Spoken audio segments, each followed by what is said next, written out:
ସୁପ୍ରଭାତମ୍। ଆଜିର ପଞ୍ଚାଙ୍ଗ ଓ ଅମୃତ ବଚନ। ଶୁଭ ସକାଳ। ଆଜି ଦିନର ପଞ୍ଚାଙ୍ଗ।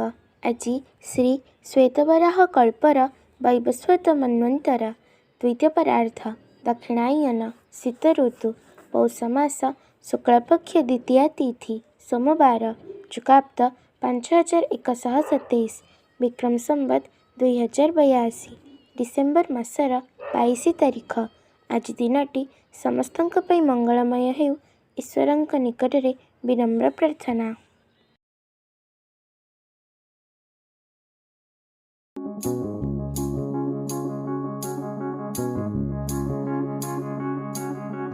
ମନ ହେଉଛି ଏକ ଫଳ ପରି। କଞ୍ଚାବେଳେ ଫଳ କଷା ବା ଖଟା ଲାଗେ। ଖାଇଲେ ମଧ୍ୟ ନାନା ପ୍ରକାର ରୋଗ ହୁଏ।